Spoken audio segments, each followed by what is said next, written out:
Hello my dear students, welcome to Dharadeepa YouTube channel. So ಈ ವಿಡಿಯೋದಲ್ಲಿ ನಾನು KA ವೆಬ್ಸೈಟ್ನಲ್ಲಿ ಲಾಸ್ಟ್ 10 ಇಯರ್ಸ್ ಕ್ವಶನ್ ಪೇಪರ್ಗಳನ್ನು KCETಗೆ ಸಂಬಂಧಪಟ್ಟಂಥ ಕ್ವಶನ್ ಪೇಪರ್ಗಳನ್ನು ಮತ್ತು ಆನ್ಸರ್ ಕೀಯನ್ನು ಹೇಗೆ ಆಕ್ಸೆಸ್ ಮಾಡೋದನ್ನು ಈ ವಿಡಿಯೋದಲ್ಲಿ ನಾನು ಹೇಳ್ಕೊಡ್ತೇನೆ ಮತ್ತು ಒಂದು ಕ್ವಶನ್ ಪೇಪರ್ನ ಹೇಗೆ ಸಾಲ್ವ್ ಮಾಡಬೇಕು ಅನ್ನೋ ಒಂದು ಟೆಕ್ನಿಕನ್ನು ಕೂಡ ಈ ವಿಡಿಯೋದಲ್ಲಿ ನಾನು ನಿಮಗೆ ಹೇಳ್ಕೊಡ್ತೀನಿ. ಸೊ ಕಡೆವರೆಗೂ ನೋಡಿ. ಸೊ ನಿಮಗೆಲ್ಲರಿಗೂ ಗೊತ್ತಿರೋ ಹಾಗೆ 23 ಮತ್ತು 24 ಏಪ್ರಿಲ್ KCET 2026 ಎಕ್ಸಾಮ್ ನಡೆಯಲಿದೆ. ಸೊ ನಮಗೆ ಉಳಿದಿರೋದು ದಿನಗಳನ್ನು ಲೆಕ್ಕ ಹಾಕಿ ನೋಡಿದರೆ 76 ಡೇಸ್ ಎಕ್ಸಾಕ್ಟ್ ಆಗಿದೆ.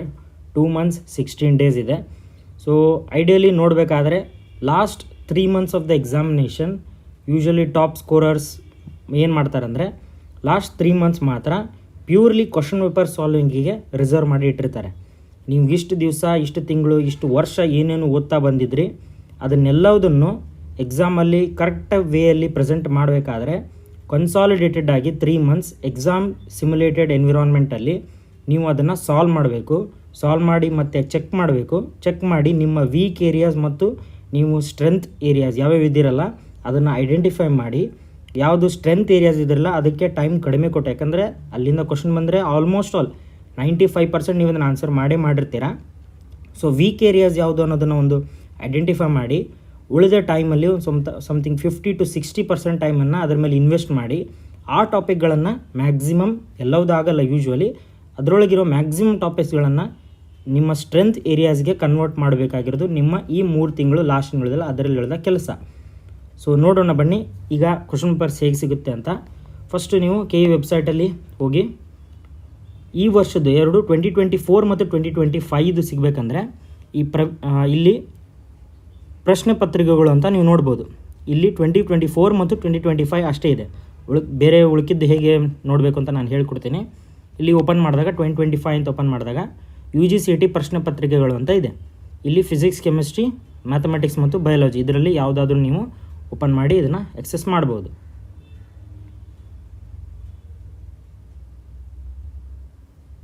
ಇದರ ನೋಡ್ಬೋದು.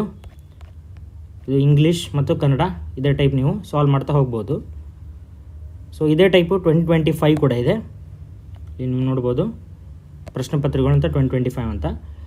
ಇನ್ನು ನಿಮಗೆ ಬೇರೆ ವರ್ಷಗಳೆಲ್ಲದು ಬೇಕಂದರೆ ಗೂಗಲಲ್ಲಿ KCET previous year question paper ಅಂತ ಹೊಡೆದ್ರೆ ಇಲ್ಲಿ ಫಸ್ಟ್ ಬರ್ತಿದೆ ನೋಡಿ, download previous year Karnataka CET question paper ಅಂತ. ಇದನ್ನು ಕ್ಲಿಕ್ ಮಾಡಿದರೆ ಇಲ್ಲಿ ನಿಮಗೆ ನೋಡ್ಬೋದು 2015 2021 ಮಟ್ಟ ಎಲ್ಲವುದು ಕೂಡ ಇಲ್ಲಿ ಇದೆ.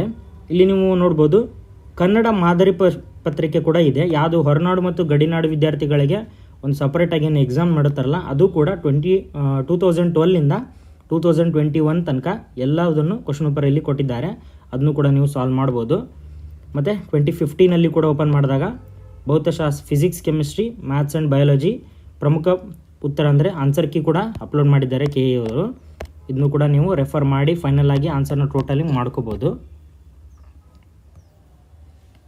ಈಗ ಫೈನಲ್ ಆಗಿ ಇನ್ನೊಂದು ಲಾಸ್ಟ್ ಒಂದು ನಾನು ಹೇಗೆ ಸಾಲ್ವ್ ಮಾಡ್ಬೋದು ಕ್ವಶನ್ಗಳನ್ನು ಅನ್ನೋದನ್ನು ಹೇಳ್ಕೊಡ್ತೀನಿ. ಇದನ್ನು ನಾನು ಎಕ್ಸಾಂಪಲ್ ಬಯಾಲಜಿಯಲ್ಲಿ ಎಕ್ಸಾಂಪಲ್ ತೊಗೊಂಡು ಹೇಳ್ಕೊಡ್ತೀನಿ. ಸೊ ಇಲ್ಲಿ ಕ್ವಶನ್ನ ನೋಡ್ಬೋದು ನೀವು, which of the following aquatic plant does not show pollination by water ಅಂತ ಇದೆ. ಅಂದರೆ ಪಾಲಿನೇಷನ್ ಆಫ್ ವಾಟರ್ಕ್ಕಿಂತ ಬಿಟ್ಟು ಇಲ್ಲಿ 3 ಆಪ್ಷನ್ಗಳು ಪಾಲಿನೇಷನ್ ಆಫ್ ವಾಟರ್ ಆಗುತ್ತೆ. ಒಂದು ಎಕ್ಸೆಪ್ಷನ್ ಇದೆ, ಅದು ಯಾವುದು ಆಡ್ ಒನ್ ಫೈಂಡ್ ಔಟ್ ಮಾಡಿ ಅಂತ ಹೇಳಿದ್ದಾರೆ. So most of the students ಏನು ಮಾಡ್ತಾರೆ, ಅವ್ರಿಗೆ ಆನ್ಸರ್ ಗೊತ್ತಿರುತ್ತೆ ವಾಟರ್ ಹೈಸಂತ್ ಅಂತ. ವಾಟರ್ ಹೈಸಂತ್ ಇಸ್ ನಾಟ್ ಎ ಹೈಡ್ರೋಫಿಲಿ, ಅದು ಶೋವಿ ಫ್ಲವರ್ಸ್ ಇರುತ್ತೆ ಆ್ಯಂಡ್ ಮತ್ತು ಅದು ಎಂಟಮೋಫಿಲಿನ ಎಕ್ಸಿಬಿಟ್ ಮಾಡುತ್ತೆ by insect pollinated. So easily C ಅಂತ ಹಾಕಿ ಮುಂದೆ ಪ್ರಾಕ್ಟೀಸಲ್ಲಿ ಮುಂದೆ ಹೋಗ್ಬಿಡ್ತಾರೆ, ಪ್ರಾಕ್ಟೀಸ್ ಮಾಡ್ತಾರೆ, ನೆಕ್ಸ್ಟ್ ಕ್ವಶನ್ಗೆ ಹೋಗ್ಬಿಡ್ತಾರೆ. ಬಟ್ ಆ 1% ನನ್ನ ಕಡೆಯಿಂದ ನಾನಾದರೂ ಈ ಪ್ಲೇಸಲ್ಲಿ ಇದ್ದಿದ್ದರೆ ಏನು ಮಾಡ್ತಿದ್ದೆ ಅಂದರೆ ನಾವು ಒಂದೇ ಆಪ್ಷನನ್ನು ನೋಡಬಾರ್ದು ಯಾವಾಗಲೂ. ಅದು ಸರಿ ಇರುತ್ತೆ, ಕರೆಕ್ಟ್ ಆಗುತ್ತೆ, ಫೈನ್. ಆ ಉಳಿಕಿದ್ದ 3 ಆನ್ಸರ್ಸ್ ಕೂಡ ನಾವು ಅನಲೈಸ್ ಮಾಡಬೇಕು. ಫಾರ್ ಎಕ್ಸಾಂಪಲ್ ಇಲ್ಲಿ ನೋಡ್ಬೋದು Vallisneria, it shows true hydrophily, surface pollination ಆಗುತ್ತೆ. ಮೇಲ್ ಫ್ಲವರ್ಸ್ ಡಿಟ್ಯಾಚ್ ಆಗಿ it's floats on water surface and reaches the female flower. So ಇದು ಹೈಡ್ರೋಫಿಲಿ ಆಯಿತು. ನೆಕ್ಸ್ಟ್ B ಆಪ್ಷನ್ ಹೈಡ್ರಿಲ್ಲಾ ಬಗ್ಗೆ ನೋಡಿದಾಗ it's also form of hydrophily, water mediated pollen transfer ಆಗುತ್ತೆ but submerged ಇರುತ್ತೆ. This is also kind of hydrophily ಆಯಿತು. C answer ನಮ್ಗೆ ಗೊತ್ತಿದೆ. D Zostera ನೋಡಿದಾಗ true hydrophily, again this is true ಹೈಡ್ರೋಫಿಲಿ, submerged pollination ಆಗುತ್ತೆ. Pollen is long and thread like and it is carried by water currents. So ನಾನು ಬಂದಿದ್ದಿಲ್ಲಿ one answer ಸರಿ ಮಾಡಲಿಕ್ಕೆ, one answer ಪಿಕ್ ಮಾಡಲಿಕ್ಕೆ, but ನನಗೆ knowledge ಸಿಕ್ಕಿದ್ದು ಆಲ್ ದ 3 ಆಪ್ಷನ್ಸ್. ಸೊ ನನಗೆ 4 concepts revise ಆಗ್ದಂಗೆ ಆಗುತ್ತೆ. If example ಇದ್ರೊಳಗೆ ಯಾವುದಾದ್ರೂ ನಿಮಗೆ ಹೈಡ್ರಿಲ್ಲಾ ಬಗ್ಗೆ ಗೊತ್ತಿಲ್ಲ ಅಂದರೆ then again go to the textbook and open it and read it. So 4 ಕಾನ್ಸೆಪ್ಟ್ಸ್ಗಳು ಅಟ್ ಎ ಟೈಮ್ ಒಂದೇ ಕ್ವಶನಲ್ಲಿ ನಿಮಗೆ ರಿವೈಸ್ ಆಗುತ್ತೆ. ಇದೇ ಥರ ನೀವು ನೋಡ್ತಾ ಹೋದಾಗ 100 ಕ್ವಶನ್ಸ್ ಒನ್ ಡೇಯಲ್ಲಿ ನೀವು MCQ ಸಾಲ್ವ್ ಮಾಡಿದ್ರಂದರೆ ನಾರ್ಮಲ್ಲಾಗಿ ನೀವು ಯೂಶ್ವಲಿ ಇಷ್ಟು ದಿವಸ ಹೆಂಗೆ ಮಾಡ್ತಿದ್ರಲ್ಲ ಅದೇ ಥರ ಸಾಲ್ವ್ ಮಾಡ್ತಾ ಹೋದರೆ ಓನ್ಲಿ 100 ಕಾನ್ಸೆಪ್ಟ್ಸ್ ಅಷ್ಟೇ ನಿಮ್ಮ ತಲೆಯಲ್ಲಿ ಉಳಿಯುತ್ತೆ. ಬಟ್ ಈಗ ನಾನು ಹೇಳಿದ್ನಲ್ಲ ಈ ಕಾನ್ಸೆಪ್ಟ್ನ ಯೂಸ್ ಮಾಡಿದರೆ 400 ಕಾನ್ಸೆಪ್ಟ್ಸ್ನ ನೀವು ರಿವೈಸ್ ಮಾಡಿದ ಹಾಗಾಗುತ್ತೆ. ಆಮೇಲೆ ನೀವೇನು ಅನ್ಕೋಬೇಡ್ರಿ KCTಯಲ್ಲಿ ಡಿಫ್ರೆಂಟ್ ಕ್ವಶನ್ಸ್ ಬರುತ್ತೆ ಅಂತ. ಇದೇ ಕ್ವಶನ್ಸೇ ಬರೋದು. PYQ ಆಲ್ಮೋಸ್ಟ್ 30 to 40% PYQ ಕ್ವಶನ್ಸ್ನ ರಿಪೀಟ್ ಆಗುತ್ತೆ. ಡೈರೆಕ್ಟ್ ಬರಲಿಕ್ಕಿಲ್ಲ, but most of the concepts ಅಂತೂ ಇಲ್ಲಿಂದನೇ ಇರುತ್ತೆ. ಸೊ ನೀವು ಈ ಥರ ರಿವೈಸ್ ಮಾಡ್ತಾ ಹೋದಾಗ ನಿಮಗೆ ಎಕ್ಸಾಮ್ನಲ್ಲಿ ಖಂಡಿತವಾಗ್ಲೂ ಹೆಲ್ಪ್ ಆಗೇ ಆಗುತ್ತೆ.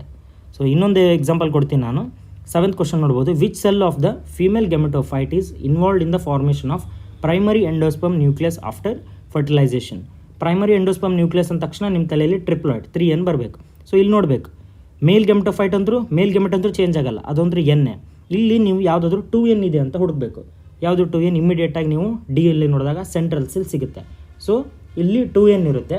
2N ಮೇಲ್ ಗೆಮೆಟ್ N ಜೊತೆ ಕೂಡಿ ಫರ್ಟಿಲೈಸೇಷನ್ ಆದಾಗ ಅದು ಟ್ರಿಪ್ಲಾಯ್ಡ್ ಆಗುತ್ತೆ. This is called as triple fusion.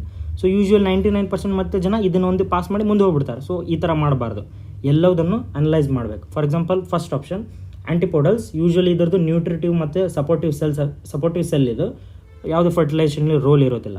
ಸಿನರ್ಜಿಟ್ ಬಗ್ಗೆ ನೋಡಿದಾಗ it helps in pollen tube attraction and entry and fertilisation ಆದಮೇಲೆ ಇದು ಡಿಜನರೇಟ್ ಆಗುತ್ತೆ. ಎಗ್ ಸೆಲ್ ನೋಡುವಾಗ ಎಗ್ ಸೆಲ್ ಗೊತ್ತಿರೋ ಹಾಗೆ N ಸಿಂಗಲ್ ಇರುತ್ತೆ. ಸೊ ಮೇಲ್ ಗ್ಯಾಮೆಟ್ ಕೂಡ N 2N ಆಗುತ್ತೆ. ಝೈಗೋಟು ಇಲ್ಲಿ ಎಂಡೋಸ್ಪರ್ಮಲ್ಲಿ ಹೆಲ್ಪ್ ಆಗೋದಿಲ್ಲ. ಸೊ ಇದೇ ಥರ ಒಂದು ಆನ್ಸರ್ ನೋಡಲಿಕ್ಕೆ ಬದಲು ನಾವು ಎಲ್ಲ ಆನ್ಸರ್ಗಳನ್ನು ಅನಲೈಸ್ ಮಾಡಿದಾಗ ನಮಗೆ ಬೇರೆ ಒಂದು ಕಾನ್ಸೆಪ್ಟ್ ಅಲ್ಲ 4 ಕಾನ್ಸೆಪ್ಟ್ಗಳು ಅಟ್ ಎ ಟೈಮ್ ಒಂದೇ ಕ್ವಶನಲ್ಲಿ ರಿವೈಸ್ ಆಗುತ್ತೆ. ಇದು ನನ್ನ ಒಂದು ಅನಲೈಸ್. ನಾನು ಇಷ್ಟು ನನ್ನ ಎಕ್ಸ್ಪೀರಿಯೆನ್ಸ್ ಇದ್ದಾಗ ಮಾಡಿದಾಗ ನಮ್ಮ ಸರ್ ಕೂಡ ಇದನ್ನೇ ನಮಗೆ ಹೇಳ್ತಿದ್ರು ಈ ಥರ ಮಾಡಲಿಕ್ಕೆ. ಇದನ್ನು ನಾನು ಅಳವಡಿಸಿದ ಮೇಲೆ ರಿಸಲ್ಟ್ ತುಂಬ ಚೆನ್ನಾಗಾಗಿತ್ತು. ಸೊ ಇಷ್ಟು ಈ ವಿಡಿಯೋದಲ್ಲಿ ನಾನು ನಿಮಗೆ ತಿಳಿಸ್ಬೇಕಾಗಿದ್ದು. ನಿಮಗೇನೇ ಡೌಟ್ಸ್ ಇದ್ದರೂ ಕಮೆಂಟ್ ಸೆಕ್ಷನಲ್ಲಿ ಕೇಳಿ. ಇನ್ನು ಯಾರು ಸಬ್ಸ್ಕ್ರೈಬ್ ಆಗಿಲ್ಲ, ಸಬ್ಸ್ಕ್ರೈಬ್ ಆಗಿ ಈ ವಿಡಿಯೋವನ್ನು ನಿಮ್ಮ ಫ್ರೆಂಡ್ಸ್ ಜೊತೆ ಶೇರ್ ಮಾಡಿ. Thank you for watching the video.